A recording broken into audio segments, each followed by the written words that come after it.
Hello everyone, ఎలా ఉన్నారు అందరూ? మా జ్ఞానకుటి ఛానల్కు స్వాగతం.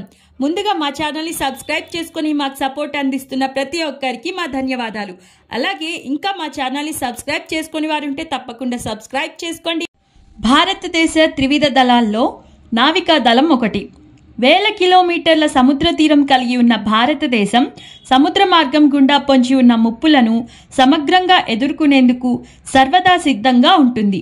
సముద్ర గర్భంలో కూడా పహారా కాస్తూ శత్రువులను మట్టుపెట్టడంలో దానికదే సాటి. అదే సబ్మెరైన్. సబ్మెరైన్ని ఎవరు కనిపెట్టారు, ఎలా పనిచేస్తుంది అనేది ఈరోజు వీడియోలో తెలుసుకుందాం.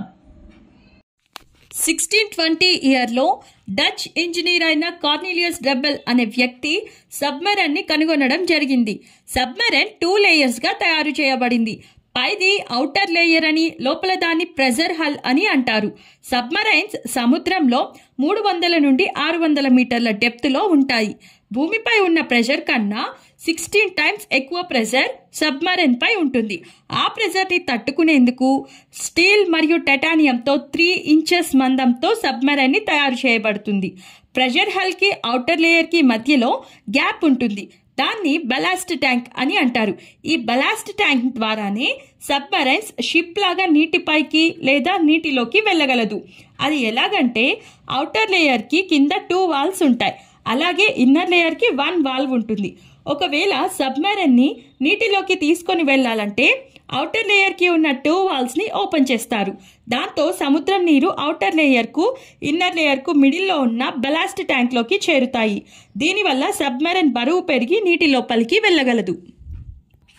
అదే సబ్మెరైన్ని నీటిపైకి తీసుకురావాలంటే లోపల లేయర్కి ఉన్న హోల్ ద్వారా ప్రెషర్తో కూడిన కంప్రెషర్ ఎయిర్ రిలీజ్ చేయడం ద్వారా బలాస్ట్ ట్యాంక్లో ఉన్న నీరు బయటికి వచ్చి సబ్మెరైన్ నీటి నుండి పైకి తేలుతుంది. సబ్మెరైన్కి వెనుకున్న ఫ్యాన్ని ప్రొపెల్లర్ అని అంటారు. ప్రొపెల్లర్ క్లాక్ వైజ్ డైరెక్షన్లో తిరిగితే సబ్మెరైన్ ముందుకు వెళ్తుంది. అదే ప్రొపెల్లర్ యాంటీ క్లాక్ వైజ్ డైరెక్షన్లో తిరిగితే సబ్మెరైన్ వెనక్కి వెళ్తుంది. సబ్మెరైన్ వెనుక భాగంలో ఉన్న వీటిని రడర్స్ అని అంటారు.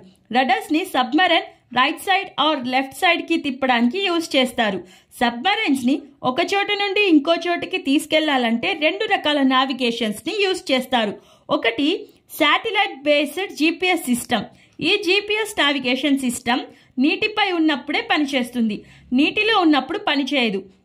ఎందుకంటే శాటిలైట్ నుండి సిగ్నల్ సముద్రం లోపల 5 మీటర్స్ లోతు వరకే వెళ్తాయి. మరి సబ్మెరైన్ సముద్రంలో 300 నుండి 600 మీటర్ల లోతులో ఉంటుంది కదా. కనుక ఐజీఎస్ ఇంటర్నేషనల్ గైడెన్స్ సిస్టమ్ అనే నావిగేషన్ని యూజ్ చేస్తారు. సబ్మెరైన్లో ముఖ్యంగా 2 రకాలు ఉన్నాయి. ఒకటి డీజిల్ మరియు ఎలక్ట్రిసిటీతో నడిచే సబ్మెరైన్స్, రెండవది న్యూక్లియర్ సబ్మెరైన్స్. మొదట్లో అన్ని దేశాలు డీజిల్తో నడిచే సబ్మెరైన్స్ని యూజ్ చేసేవారు. డీజిల్తో నడిచే జనరేటర్స్ని యూజ్ చేసి కావాల్సిన ఎలక్ట్రిసిటీని జనరేటర్ ద్వారా ప్రొడ్యూస్ చేస్తారు. డీజిల్ సబ్మెరైన్స్లో ఉన్న మైనస్ పాయింట్ ఏంటంటే డీజిల్ జనరేటర్స్ సముద్రం లోపల సరిగ్గా పనిచేయవు. ఎందుకంటే డీజిల్ మండాలంటే ఆక్సిజన్ కావాలి. సీ డెప్త్లో ఎక్కువ ఆక్సిజన్ ఉండదు. ఒకవేళ ఆక్సిజన్ కావాలంటే మాటికి పైకి రావాలి.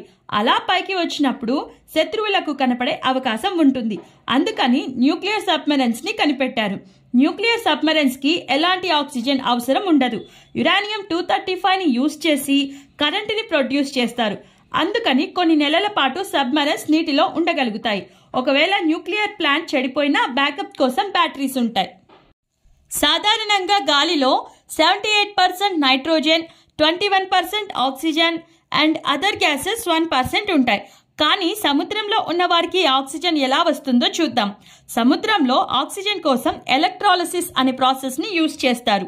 నీటిలో హైడ్రోజన్ మరియు ఆక్సిజన్ ఉంటాయి. ఎలక్ట్రాలిసిస్ ప్రాసెస్ ద్వారా వాటర్ని సపరేట్ చేసి హైడ్రోజన్, ఆక్సిజన్ని ప్రొడ్యూస్ చేస్తారు. అంతేకాకుండా స్పేర్లో ఆక్సిజన్ సిలిండర్స్ని కూడా పెట్టుకొని ఉంటారు.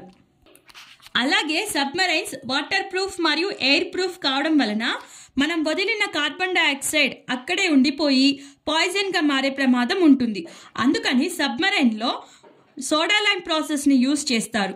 కాల్షియం హైడ్రాక్సైడ్ మనం రిలీజ్ చేసిన CO2ని తీసుకొని H2CaCO3గా మారుస్తుంది. సబ్మెరైన్లోని పైభాగంలో ఉన్న పెరిస్కోప్ అనే పరికరం ద్వారా 360 డిగ్రీల వ్యూలతో నీటిపై శత్రువులను పసిగట్టవచ్చు. అలాగే నీటి లోపల శత్రువును కనిపెట్టడానికి సబ్మెరైన్లో 2 రకాల సిస్టమ్స్ని యూజ్ చేస్తారు. మొదటిది సోనార్ సిస్టమ్. సోనార్ వేవ్స్ని రిలీజ్ చేయడం ద్వారా ఎదురుగా కానీ సరౌండింగ్స్లో కానీ ఎవరైనా ఏదైనా ఉందా అని, ఎంత దూరంలో ఉంది అని, ఎంత వేగంతో వస్తుందని పసిగడతారు. సబ్మెరైన్లోని sonar system 40 to 50 kilometres range వరకు డిటెక్ట్ చేయగలుగుతుంది. రెండవది రాడార్ సిస్టమ్. సబ్మెరైన్స్లో రాడార్ సిస్టమ్ ఎదురుగా వచ్చే సబ్మెరైన్ ఇంజన్ సౌండ్ని డిటెక్ట్ చేసి ఎంత లోతు నుండి వస్తుంది, ఎంత దూరం నుండి వస్తుంది అని డిటెక్ట్ చేస్తుంది. అలా డిటెక్ట్ చేసిన తర్వాత సోనార్ సిస్టమ్ ద్వారా ఎయిమ్ని సెలెక్ట్ చేసి టార్పెడోస్ని శత్రువుల సబ్మెరైన్స్ మీదకి, షిప్స్ మీదకి రిలీజ్ చేస్తారు.